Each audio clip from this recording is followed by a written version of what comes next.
off the cuff. Everything we say brought to you live. Roman, Will, and Zay off the cuff. Y'all tripping, Walking by man. faith brought to you live. Roman, Will, and Zay off the cuff. Yeah, I see y'all. Everything we say brought to you live. Roman, Will, and Zay off the cuff. And the truth of the We matter walking is, by faith brought to you live. Roman, Will, and Zay off the cuff. Isaiah trying to have us on here all night. We can't glaze over that though. We can. Oh my goodness. What's going on? What's going on, people, man? Yeah. We're back again, Yeah. man. It's your boy Isaiah, also known as Zaya. What's the deal? What's the deal? Will Parker Jr. is in the house. And Pastor Roman D rolling with the crew, and you know we are off the cuff, cuff. baby. Yeah. Hey, off the cuff in the building, man. Listen, people, man, we're excited once again. Here it is, man. We are brought live to you again and excited about it, man. We got a wonderful topic on today. And, man, the topic on today is going to be talking about fear. Whew. Fear. Fellas, man, what y'all think about it, man? What y'all think about it, man? Hey, well, you know me, man. I'm gonna stick to the strip, man. When I think about fear, man, you know, the first thing I did, I always got to roll to the definition and roll from there. So check this out, fellas. Here's what the definition of fear is. It said fear is a distressing emotion arose by impending danger, evil, or pain. All right. It says check this out, whether the threat is real or even imagined. Wow. Okay. The feeling or condition of being afraid. I thought that second part was big, bro, because it said fear, it even if it's real or literally, if you just imagine it in your mind, when you imagine it, you make it become real. So even if it's not there, even if it's not real, if you think it's real, it's real. Oh yeah. Oh yeah. Oh my God. Oh boy, here we go again. You know, when you said that definition, oh my, so many things just went through my mind. And the thing about it is, it really brought up to my mind the children of Israel. Okay. And when God promised them a land flowing with milk and honey, and here they are at the edges, they sent spies in, 2 men to carry in the grapes. But the problem, it was giants in the land. And they said, we are as grasshoppers in their sight. Here's the problem with that. When the spies went in, they didn't have no conversations with the giants. True. There was no talking to the giants. So how could they have an opinion of what the giants thought? Come on. Maybe the giants would have saw them and got scared. Who knows? But because they allowed fear to run them and make their decision, they literally couldn't get what God had already promised them. And I heard this acronym: fear is the false evidence appearing real. Yeah. That's what kills people. A whole stuff that hasn't even happened yet. They're so afraid of it that they get paralyzed and don't even try. Ooh, hey, I want to take it back, rewind a little bit to that definition, which was something that stood out to me, was how that you can imagine something and, you know what I'm saying, a frustrating situation. Like you even just talked about the children of Israel, or them looking and, not even, just meditating on it, you know what I'm saying, and how it became so real for them, where, you know what I'm saying, their response was, they were like this, you get what I'm saying, in our sight. And I think that that's what fear does. You'll begin to think it, and then, ultimately, you know what I mean, you'll start to speak it. As you're speaking out and saying like, oh, this is that and this is this, it becomes your reality. But it's what you start to think on first, you know what I mean? You got to know that fear is something that, you know what I mean, I believe this is what the Lord shared with me. It is a byproduct of our fallen nature. Before Adam and Eve fell, you get what I'm saying? They didn't have no fear, but when they fell and realized their situation, their condition, and they heard God's voice moving on the garden, they hid themselves because they was afraid. You know what I'm saying? So fear is a byproduct, and you got to get a hold on that fear. If not, if you don't get a hold on it, you know what I'm saying, that fear will become your reality. It'll become, it'll lead your life in such a way where you won't even make moves that are actually helpful for you know what I'm saying, to get better, whether it's with exercise and, ministry, whatever it is, getting a job, being afraid, oh, I'm black, so, they're not going to hire me. You know what I'm saying? Just things like that. Yeah. Yeah, that fear, man. Fear can do some damaging things to you. We know that God haven't given us the spirit of fear. We know that He gave us a power. He gave us sound mind. He gave us self-control. Come on. So literally, fear comes from the outside in. It's not in-house. It comes from the outside in. So this goes back to what we said an episode ago. What are you allowing into your ear gate, your eye gate, and then what are you saying? And what are you saying? You know, because you're letting fear in. It comes from the outside. I can't remember who said it. I think Dr. Kreff. I think Pastor Kreff said it. I heard him say. He said fear contaminates. It said fear tolerated. Fear tolerates, and faith. No, fear tolerates, but it contaminates faith. Faith contaminates. So when you tolerate fear, it contaminates faith. All right. So and we know we supposed to live by faith. Faith is supposed to be our sounding board, but when you tolerate fear, it literally contaminates your faith. Contamination means impure. It means it's impure. It means it's poison. So how could you live and go forward? Say that one more time. You better slow down. You better say that again. What's your cash app? What's your cash? What's your cash app, bro? It's on the screen, baby. What Papa Junior everything. but yeah, that's contamination, man. Contamination, bro, is poison. It's unpure. It's not pure. So when you talk about faith is contaminated because you tolerate fear, how do you live? Come on. How do you live? Since we're supposed to live by faith, how do you live when it's contaminated? Oof. Oh my goodness. Because here's the one, and we're not coming from the standpoint of judgment, but we're coming from the standpoint we know where you are, because we've all can tell stories of how we've at one time allowed fear to run us or fear to stop us from doing something. And so as we talk about this, we want you to see yourself and begin to make a decision that I'm going to conquer my fears, because on the other side of your fears is your victory. The other side of your fears is your healing. The other side of your fears is everything that you want. And so as we talk about one thing that I've discovered about fear is a tormentor. And what I mean by that, fear will talk you out of doing something. And then when you don't do it, fear come back and condemn you for not doing what it talked you out of. Exactly. So many times in my life, I had an opportunity to do something and fear gripped me and I didn't do it. And then after I didn't do it, fear's like, man, I can't believe you didn't do that. Come on. You should have did that. You missed a great opportunity. And so fear is like a two-edged sword. It gets you on the front end and the back end. But what fear does, it removes God out of the equation. This is so, because when you operate in fear, God cannot be at the forefront of your thinking, because if God is at the forefront of your thinking, you know you're victorious. You know you're going to win. So whenever we operate out of fear, we literally sit God to the side and say, I got this. And that opens the door for fear to come in. Yeah, you know what? When I want to speak too from the standpoint of Job, for example, you know, man, when it reads, bro, in the scriptures that, you know what I'm saying, Job was offering sacrifices to God because he thought that his kids did something wrong. And, you know, and I think that, you know, his stance, even though he was doing something that he thought was right, he was still producing fear in his life.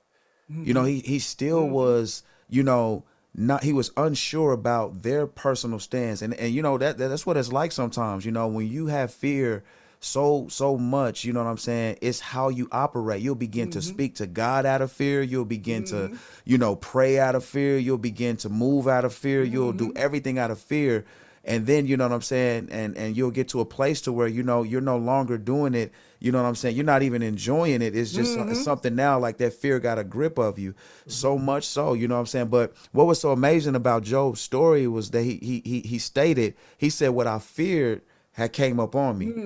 And we see him offering these sacrifices to God because he thought his kids was doing something that was wrong. And you know what I'm saying? And when we look at that story like that, we'll begin to see that, listen, what you speak, what you confess, what you meditate on, and what you think about, the Bible lets us know what if you think on that's ultimately who you are. Like, the things that you're doing, as a man thinketh, so is he, right? And so when I look at that fear and meditating on it and begin to, live your life under fear, that's what it can produce in your life. So it's important to realize, am I doing this out of fear or is this out of faith? You know what I mean? Yeah, and y'all, let's make this practical for some people. And I'm gonna throw this out to both of y'all. What are some things in your past or maybe currently that you have allowed fear from stopping you to do it? What are some things, rather it was in your past or even currently, what are some things that you have allowed fear to come in and it literally stopped you in your tracks and you weren't able to move forward in a timely manner or maybe move forward at all? Let's talk to the people. Give them some examples because I know somebody out there right now is allowing fear to stop them from starting that business. It's stopping them to buy a new house, to buy a new car. It's stopping them from enrolling in school. It's doing something. Can you brothers share with me, share with those people out there? What is something that fear stopped you from doing? I'm going to be very transparent with my answer. A while ago, one of my children, I was very, very close to. And through lies and through deceptions, that relationship got broken, and it hurt me. It hurt me. And so I was remarried, and me and my wife, we had a baby girl, and the crazy thing, she was reminding me of my other child who the relationship was still, and it's still broken even today. She reminded me so much of when she was growing up and how close and everything. And to be honest with you, for a moment, I was like, you know what? I'm not going to give myself to her because I'm not going to get hurt like that again. Ooh. As a parent, I'm not gonna get hurt like that. Wow. And I struggled with that thing for about 1 or 2 weeks, and finally God had a conversation with me, and he really said, hey, that he basically at the core said that ain't right to her, for you to be treating her as if she did what the other child did. That's good. And so I really had to deal with that. I had to really begin to pray out to God. Okay, God, I love all my children. I love all my children, but losing her hurt me so much that I really thought about, should I really give myself? Wow. And I really had to fight because I had the fear that it was going to turn out the same way. And so what I had to do, I had to really saturate myself in the word. I had to begin to make confessions and build myself up. Say, hey, God, I love my daughter. I'm going to give my daughter all of me. I can't control what's going to happen 15, 20 years from now. But what I can control is how I love her at this stage and at this point. And so it really took, it took me praying. It took me really diving into the word and having real honest conversations with God. Say, hey, God, this hurt me. And it made me really understand, hey, I'm really not over that hurt. It brought up something. I think it ended up being a good thing because it brought some things to the light for me that I had to deal with, because I can't love other people and everything and be the pastor God has called me to be and love people on the level I need to if I'm holding this pain because one of my children left or that relationship was broken or whatever the case may be. Wow. Whoa, wow. Hey. Wow. That right there, that testimony right there, it's something about a testimony, man, that really, really blesses somebody else, man. And it helps them to see like, wow, this is a real thing. I'm not alone. I can go through this. You know what I'm saying? Shoot, if they made it through, we can make it through. I can bring up many moments of fear that I had, that I struggled with. But my biggest one was being afraid to talk. That was my biggest one. And what happened in my life is it stemmed from childhood. It stemmed from, every time I had something to say, everybody would be like, be quiet, or, you know, but it grew from there. Then, you know, getting older, you know what I'm saying, just going around different places, not being confident in what I had to say, because, you know what I'm saying, of everybody that said, you know what, that was wrong, or that wasn't right, or just be quiet. And, you know, so it developed in me a fear of speaking and just really stepping out and being just, you know, natural human, right? You know what I'm saying? Human, we're gonna make mistakes. We're gonna say some things that's not right. But I think it turned into a perfection for me, in my mind. Like, if it's not perfect, then I'm not gonna do it at all. And so what fear did for me is it robbed me of moments where, you know, I could have been, you know, helping somebody out with, you know, something that is easy as fixing a camera, as easy as fixing, you know, a microphone, as easy as fixing just something that simple, is what fear robbed me of. But, you know, I realized something, you know, and I'm just now growing out of this over just, it's amazing, you know, even Brother Will's like just something recently. I struggled with that for 10 years of my life. And I'm just now, well, I'll say close to that I can remember far back. I'll say about 15 years, you know what I'm saying? And I'm just now learning that fear doesn't belong to me. I'm just now learning that fear is a byproduct of our fallen nature. I'm just now realizing that fear, you get what I'm saying, is a spirit that God didn't give me. So, you know, that was a big one for me. But I learned that what I have to do is every day I got to wake up and I got to confront it. I got to tell myself, listen, you know what I'm saying? I am the head and not the tail. God didn't give me the spirit of fear. And my confessions turned into me just, you know, stepping out of the box and believing that, you know what I'm saying, I have something to say. Like, I even minister now on Facebook Live. You know what I'm saying? I'm doing more YouTube videos. And it's all because, you know, I'm letting go of fear. You know what I'm saying? And I would encourage somebody that's out there that's asking themselves the question, like, do I have what it takes? Am I equipped to do this? Maybe I'm not as smart as this person. I don't say it the way that they say it. It seems they're more educated. Don't measure yourself to someone else's success, right? You have to get to a place to where you begin to look at yourself individually, your gifts, your talents, your what you can offer. And that is what I begin to do. Look at what I can do and what God has gifted me to do. And you know what I'm saying? And started finding confidence in it. And it takes work. Because you got to tell yourself, listen, you know what I mean? I can do this. You know what I mean? So I would encourage somebody out there like that. Listen, don't get hung up, you know what I'm saying, on what the next person is doing. You are just as valuable, just as special, and just as unique, and you matter. You matter. You matter. Yeah. What about you, Will Parker Jr.? Yeah, Will Parker Jr. Hey, Will well, Parker Jr.? honestly, man, I'm a piggyback off of Zaya Beats, man, because I was thinking in my mind, you was just talking about people. And I'm thinking in my mind how fear, unfortunately, people let fear get into them based off how somebody else thinks. Example. Come on. I lost my mom. My mom got killed when I was 19 years old. Right. And I'm gonna be honest with y'all. That was the last time I remember where fear had a grip on me. I mean, really had a grip on me, because you could be fearful at times and at moments and shake out of it. Yeah. You're right, But bro. you know what I'm saying? But it had a grip on me. And it wasn't that it wasn't that I was thinking about how people was thinking or how I thought people thought about the situation. My thing was, I had a fear of letting everybody down and failing. Because Wow. I wasn't gonna let it slide that this dude killed my mom. But I had kids. I was in college at the time. The college I was going to in Illinois, I was on the path to be the all-time leading scorers, to break records that nobody's ever done. And when I came home, I stayed home a lot longer. And I remember saying to myself, I'm going to commit a crime to get locked up so I can hurt this dude.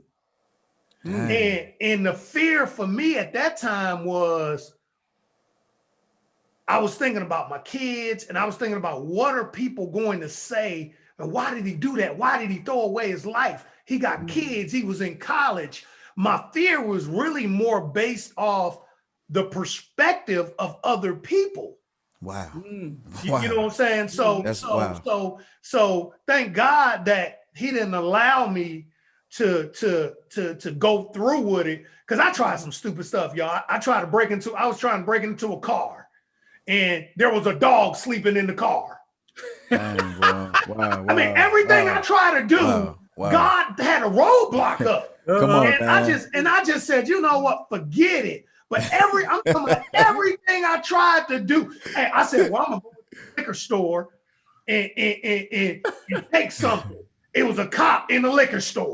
Dang, I mean, bro, I'm talking about everything I tried that night. He would not allow me to. But I remember fear having a grip on me because the expectations on how other people felt that I should be and where I should be at in life. That's good. It had a grip on me because I felt, I mean, it scared me, y'all. It literally scared me because I felt that I was going to let people down. And because personally, I knew I wasn't letting myself down because I was thinking about revenge. You know, I was thinking about revenge. Who wouldn't understand if you try to go at somebody that hurt your family and took them out? Right. I was thinking about who wouldn't understand that. Now, of course, I'm matured now, and I know revenge. Revenge comes from him. He can hurt somebody way more than I can. But at the time, fear had a grip on me because the expectations people had on me. Wow. I was so fearful that I was going to let them down because I was on one at the time. Wow. So let me ask you guys this question. So what advice would you give to somebody, whether it's pain, whether it's from outside sources, or whatever the case be? What advice would you give to them about how to begin to come out of it? Because so many people think that it's an overnight thing, and sometimes it's a process. And so through that process, what advice would you guys give to someone who may be in the clutches of fear, that they know what they need to do, but they're so afraid of an outcome, they're so afraid of failure, they're so afraid, some people are even afraid of success. And so they're afraid of being hurt again, they're afraid of being rejected or losing. What advice would you give to people? Listen, I got two big ones here. I got a practical one and a biblical one. Okay. Now, the practical one will be just like anybody going to the gym. The first time you step in the gym, it hurts. If you lifting weights, you know what I'm saying? Or you can just go in and lift like, oh, I got this. But then you get home and then that pain the next day hits you. So I would say that you have to be intentional. You got to tell yourself that I am going to make it to the gym the next day. I'm not going to let this pain stop me from my progress. When you are overcoming fear, one of the biggest things I've learned is that it's going to confront you every day.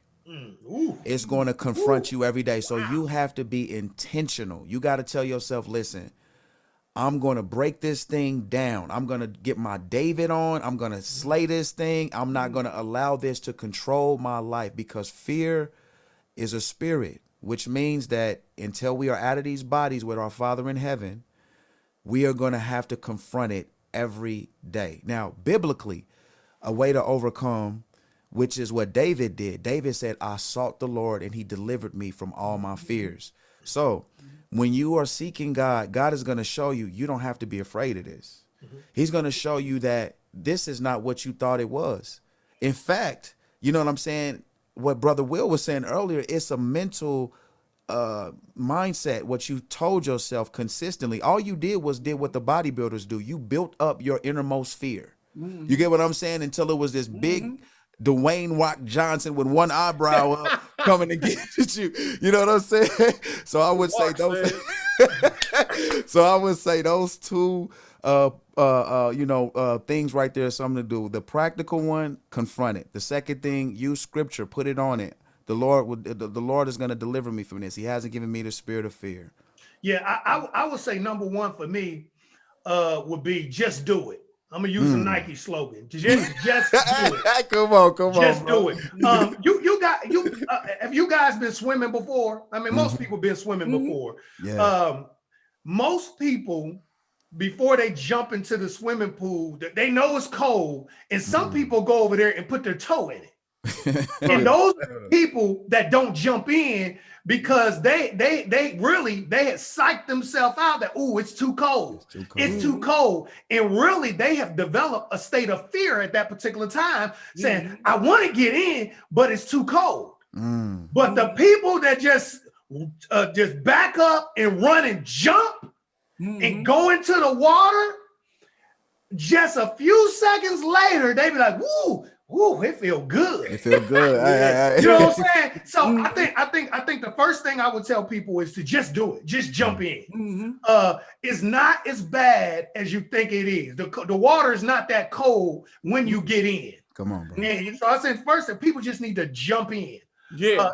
The second thing I would say is you gotta surround yourself with positive, motivating people that can push you out of fear. Come on, bro. You know what I'm saying? You need somebody to encourage you out of fear. If you're fearful for, let's say I was trying to start a business and I start saying, I just don't know, man. I don't really have the funds. I don't know how. I need a Pastor Roman D. I need an Isaiah. I need Isaiah to say, nah, bro, here's all you need to do. You got this. Man. You can do this. I need somebody to push me. You know what I'm saying? I need somebody to push me. So since you gave 2 Zaya beats, I'm going to give 2. First thing I would say is just do it. Jump in. Bro. The second thing I would say is surround yourself with people that can motivate you and push you out of that fear. Roman D. Because here's the thing.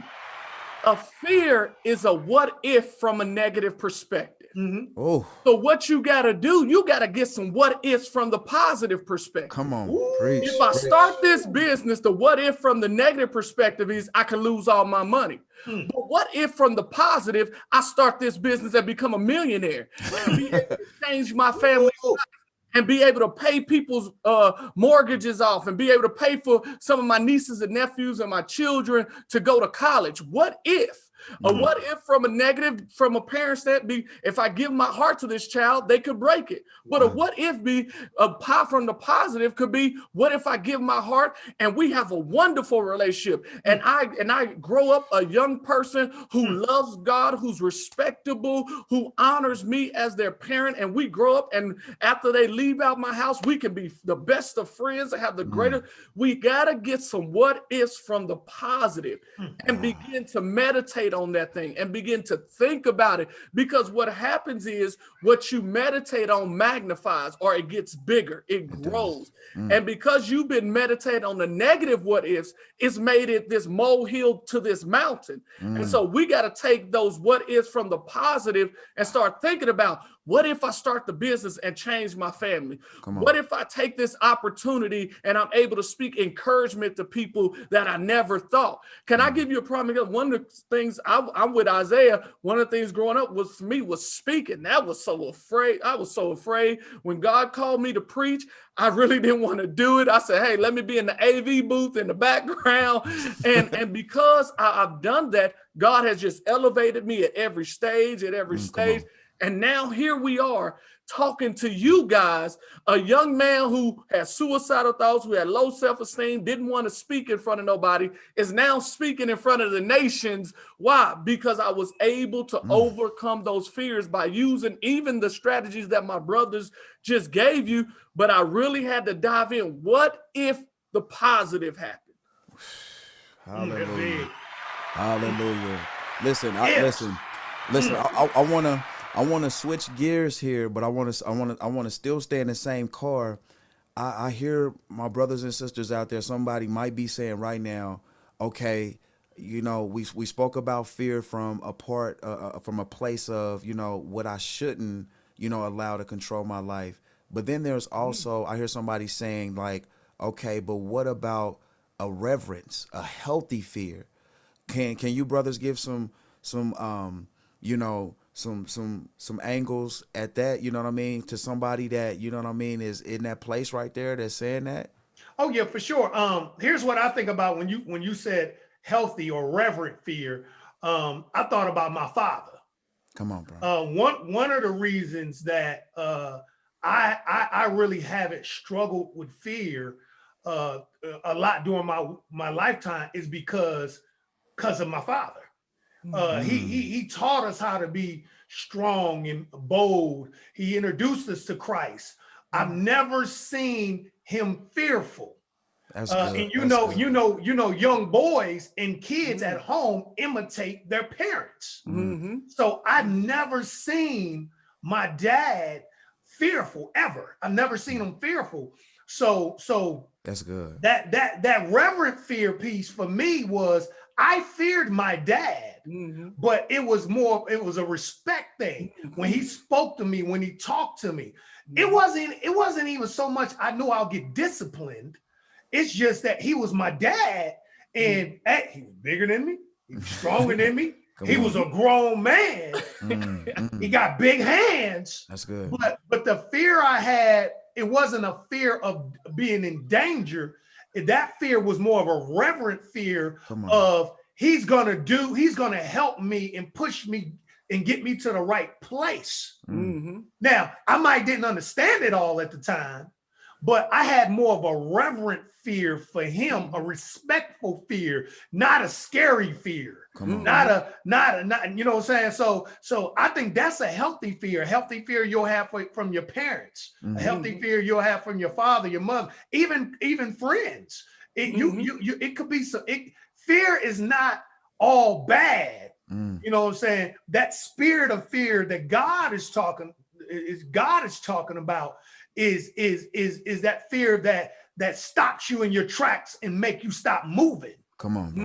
You know what I'm saying? That reverent fear that I have for God because I love him is totally different. And like I said, it's more reverent. I don't even know if we call it fear. It's probably another word we probably can use there. Yeah, we could say respect and reverence. Yeah, respect or reverent. Yeah. Because here it's about motivation. Because when you have a reverent fear, your desire is to make whoever you have the reverent fear look good. That's good. You don't want to do anything that's going to make them look bad or that's going to hurt them or hurt their reputation. You want to be the very best that you can, so that way when people see you, they say, "Oh my goodness, his mom did a great job. His dad did a great job. He's a great example of what a child should be. He's a great example of what a child of God should be." And that brings a whole different, whereas the first fear, we always just talking about the negative. What am I going to lose? How am I going to get rejected? But a reverent fear, you have the motivation to make people look the very best that you can be. And therefore, it causes you to be your very best. It causes you to strive to be the model that you see. Parker Jr., you saw the model of your dad, and so you had something to aim for, something to shoot for. And so that's the mark you wanted to hit. You wasn't worried about failing. You was worried about succeeding. Hey, that's good. Be like my daddy, and what your daddy was doing. He said, "I'm giving you not a ceiling, but a starting point," because he probably had an expectation of you that not only would you do what he do, but that you exceed it and then teach it to your children. Come on. And so it becomes part of a legacy. It becomes part of from generation to generation. Whereas when you're afraid, you just, oh my goodness, you're just trying to survive. Yeah, it's true. And reverent fear is about succeeding and moving forward. Yeah, I want to pull from that motivation piece because one of the things that I've realized from just a personal standpoint in my life, we're talking about healthy fears and unhealthy fears. We're talking about respect and a lack of respect and also being respectful. Now, listen, one of the things I realized in my life personally has been when fear stepped to me, I had to ask myself this question. What is the motivation? Am I motivated to speak to make someone else? Am I motivated not to speak to make somebody else feel good about themselves? Or am I motivated to speak because I'm afraid that what I would say, they're going to be like, you're wrong. So listen, having that type of fear is an unhealthy fear, right? The type of fear that we're speaking of now, we're talking about a reverence. We're talking about a reverence that says that, you know what? I know that if I say this to my brother, that we'll be able to to grow together. They will get it. They will understand. I love the example that our brother Will Park gave, because what he's saying is that he wasn't afraid of his dad, but he was standing in a position like, I want to be that when I get older. It was a reverence that came from a place that was healthy. So it motivated him to strive for that. Now that is a healthy, great feel, or let's use the word reverence. That is an excellent place to start having a reverence. You get what I'm saying, for your parents, your school teachers, kids that's watching. You know what I mean? Your friends, you know what I mean? All of those things are important, because as you reverence, you know what I'm saying, someone in that manner, in that way, not only does it help you and it's beneficial to you, but it also encourages the person that is giving that. Because, there's a scripture, and I'm gonna pass the rock to Brother Will, that's in the scripture that says, you know what I mean, it's important to honor those who keep watch over our soul. We want to make sure that, in the position that we're in, the children the kids that might be watching, or even those that have bishops and pastors or whatever over them, we don't want to make their jobs grievous. So respecting them would be something like, you know what I'm saying, honoring them for who they are, you know what I mean? And I would most definitely say that is the biggest thing I've learned with unhealthy fear and a respect, you know what I'm saying, for another person, and then also yourself. That's big, bro. That's big. Give me some cheers for that, bro. Hey, come on, man. Yeah, that's big. Praise you God. Can't hit it for yourself, so I'm gonna have to cue you, baby. Hey, praise God. Hey, so check this out. Here's what I want to do. For you brothers, man, talk to the people about. In my mind, I'm trying to think about some things that people are going through, and we gave them some solutions that they can work on. But what are some challenges that you got to push through when fear is right on your back? How do you push through the challenges? Because Isaiah, you said it earlier. You're saying while we're here, it's always going to confront us. It's always going to attack us. It is. But what are some challenges that how can people push through the challenges of just daily living, trying to push through them challenges of fear? One of the things that I kind of thought about was for the young person to say, hey, unlike Will Parker Jr., I don't have a dad. Wow. I don't have that role model, or I have a dad who's in my life who's distant, or who's not somebody that I want to, follow in the steps of. And so that's where I would encourage you to be open for God to even bring people who may not even be family members. One of the people that made a tremendous impact me, and God connected us together, was Bishop Tony D. Cobb, the senior pastor of Canaan Worship Center. God brought him into my life, and that filled a huge gap. And I end up, being very close to him, being able to work with him, and we have an awesome relationship even to this day. And he became that model for me. He became, I'm in a way following his foot. I'm a senior pastor now and everything. And so sometimes God will bring even people who are not your biological father. They could be an uncle. They could be a friend of the family. They could be somebody at the church who God just connects you with. And sometimes, especially as younger people, we push people away, especially if our biological father isn't there. Yeah. And so what I would encourage people to push through, because we have the fear of they're going to leave me anyway. And so let me push them away before they leave me. That way I can say I rejected them and they didn't reject me. So one of the ways you can push, if God opens up that door for you to be connected to somebody who could be a positive role model to you, to give you that model or that example, be open to that. Be open to that. That's good. That's really good. That's good. And, I would like to say too, one of the things that, you can actually learn to overcome, like pressing through it, like when fear is there, and a real big challenge, a really, really big challenge is staying consistent. because there's gonna be days when you're doing it and you don't feel it. Yeah. Yeah. But the thing is what I'm realizing, it's not about the feelings. It's about that consistent continuing to do it, because if you ever get to a place in your life, which I'm pretty sure that I love to encourage, but I love to also be honest and true. You will get to a place to where you have been doing all that you can do and you look up and you don't see anything from it. Right. I like to define success as this: not being able to get and obtain what you have, but the mentality that you have to aim for what you're going for. Wow. So listen, Say You that can't again. hey, I bet you can't repeat that the same listen, way. listen, my definition to success is this: it is not obtaining what you're aiming for, but it's the mentality that you have, going for what you want, right? That right there is success to me, because I always tell people this: if your motivation is money and you get money, where's your motivation? Your success has to be bigger than money.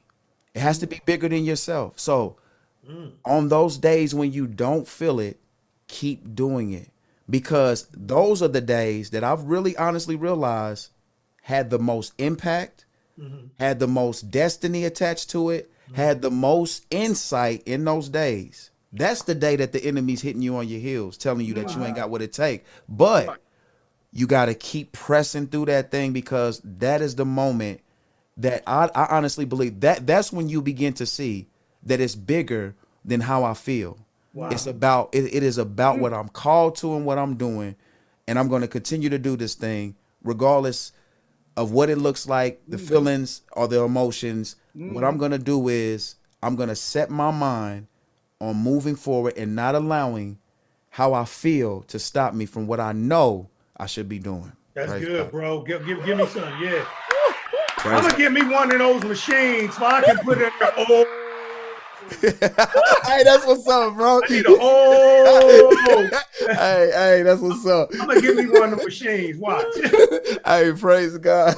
hey, bro. I want to back up a little bit. Earlier, I talked about how one of the ways that fear comes in. Well, three of the ways fear comes in is by what you say, by what you see, and by what you hear.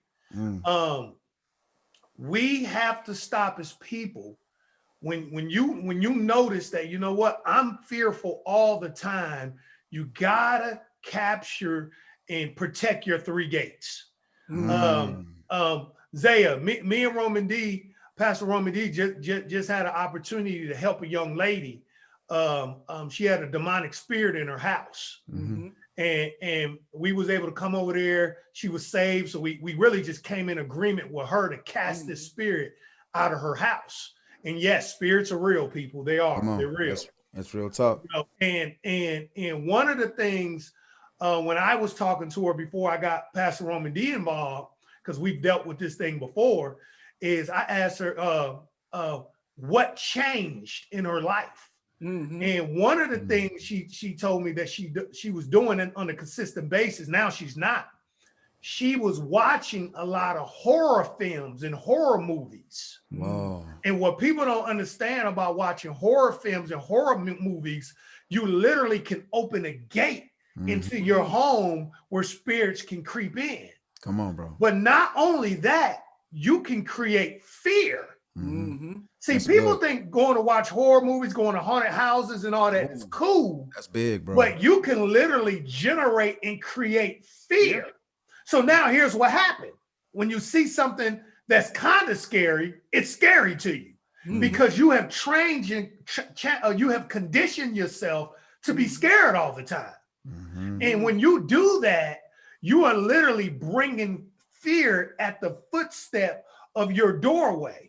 Yeah. So you got to be careful with what you watch, because then you'll start saying, "Oh my goodness!" Hey, how many times have y'all heard or seen something where people grab and say, "Oh, I'm scared right now"? They literally now they're speaking it. They're speaking it because they seen it. Wow. They heard it. They seen it. They're speaking it. So you gotta start protecting your gates, man. That's good. Oh my goodness, because that is so powerful, because what that does is it builds on your motivation. Mm-hmm. It builds on you. You cannot have something that you're motivated about if you don't speak it, see it, or hear it. And one of the things I thought about was like having the wrong motives is like planting a seed in the wrong ground. Ooh. Wow. No, big. no, you can't That's just roll over that. Yeah, repeat that, bro. Repeat that. My goodness, I need to write this down. Go ahead. Having the wrong motives is just like planting seed in the wrong ground. You're doing the right thing, but because the motives are wrong, what you're planting it in, it isn't going to grow to its full capacity, if at all. So what we have to understand, our motives, or we have to protect our motives. And this goes back to even when we talked about passion purpose a few episodes ago, and how important that is. And so we have to you have to guard you. And whatever it takes to protect you, you got to do. If that's cutting out scary movies, if that's cutting out cussing, if you can't handle that, it's building fear on the inside of you. You have to be very careful and know yourself and know what things you struggle with and what things that improve your life. Yeah, and listen, fear is attached to your destiny. Now, I don't listen. I know that there's some people gonna be like, man, but it is. But so you have to know. You have to. Yeah, listen. That's what I'm gonna start doing. You have to know. You have to know that there's gonna be some crowds that you're gonna stand in front of, and that you're gonna feel fear. There's gonna be some speeches or some essays that you're gonna write. You know what I'm saying? And you're gonna feel like that this ain't got what it takes. But listen. What Pastor Roman D, Brother Will, Brother Isaiah is talking about is when your motivation is healthy, when it's, I'm doing this because this is the reason why I'm doing this, because, this is going to make this difference. I'm doing this because this is going to change this situation. Your motivation, like when David stood before Goliath, he said his motivation was, hold up, this guy is talking bad about God's people. He's standing up before God's people saying all of these insults. So David's motivation wasn't personal. It was more so about the family of God. It was more so when your motivation is planting in good soil, and you're walking with that, the biggest thing to understand is that, you know what I'm saying? You're going to experience fear. You're going to feel it. It's going to be there. But you got to always keep in mind that fear doesn't lead your life. It's not a spirit that God gave you, right? He gave you love. He gave you power. And he gave you a sound mind. That is important to know. That is very important to know. And, I would just say, like, listen, man, like keeping that moving forward with what you're doing is going to always work out. Every single time you step up to fear, you're going to always crush it every single time. And here's give me some hand claps. Hey. You're like, oh snap. Woman D, go for it. Because here's the thing. We know fear may be around you, but water can be around you and be a benefit. Ooh. As long as too much of the water don't get in you, you good. It's like if you drink a cup of water, you good. But if the ocean start getting into you, you can drown. And so it's important that we understand and take authority over things.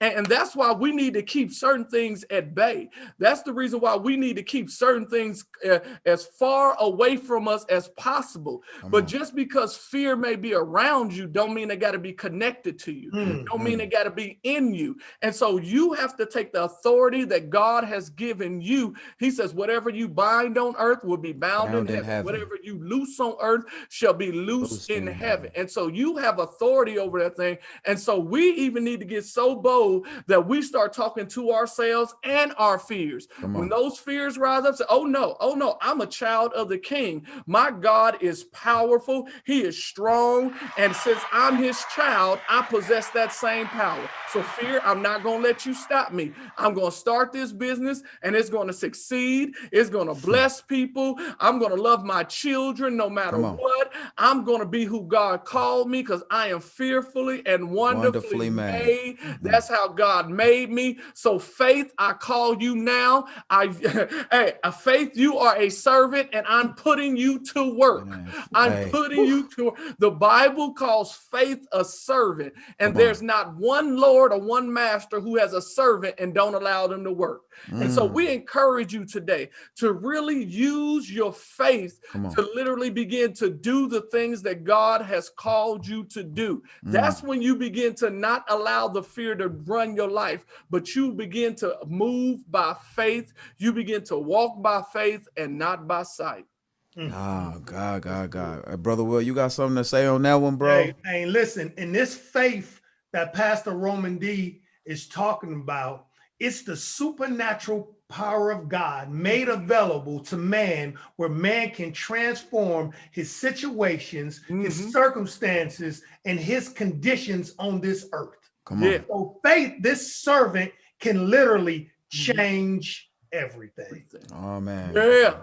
Man, listen, man, this today, man, listen, when I tell you, man, this blessed my soul, because not only did I realize, not only do I see that like everybody battles and faces fear, but what this is the biggest thing I realize is when you can get to a place to where you begin to confront it, announce it, and call it out for what it is. That's what I had to start doing. Like, why am I letting, why am I not speaking? You know, why am I not talking? You know, when you start to confront it and ask questions, David said it. Who is this beast that's who is this uncircumcised Philistine? You got to ask the question, why am I letting this control me? And when you start to ask questions, man, the answers are going to come. You know, the answers are going to be there. So I want to encourage somebody today, you know what I mean, to make sure that you are knowledgeable of that fear and know that it's not yours. Know that it's not yours. That's important. You know what I mean? And renounce it. Bind it up like Pastor Roman D said. You know what I mean? Bind it in Jesus' name. In Jesus' name. Man. And here's the awesome thing. Let me say this, Parker Jr. This is the awesome thing. You don't have to get victory over it a week from now, a month from now, a year from now, because even in the story he was telling about David, he said this day, when he was talking about killing Goliath, he didn't say next week, he didn't say tomorrow, he said this day, today I'm going to kill this giant and I'm going to cut his head off with his own sword. And so what I'm telling you is get that boldness on it. Say, hey, this is the last moment. This is the last second I'm going to deal with fear. At this moment, I operate out of faith. I'm not going to delay it. I'm not going to say a month from now, but at this very moment, I am victorious over my fear. My fear don't control me. I'm controlled by God. I walk by faith and not by sight. I'm more than a conqueror that love me. I am the head. I am blessed in the city and blessed in the field. Everything I put my hands to prospers and grows and is blessed. Why? Because I am a child of the King. Woo! Praise God, praise God. Right there, baby. That's good stuff. Hey. Listen, y'all. Listen, there you have it, man. It's another one, man, from yours truly, man. The boy Zaya, man. Will Parker Jr. That's the Roman D, and we off the cuff. We got off the cuff, man. Y'all next time. Most definitely.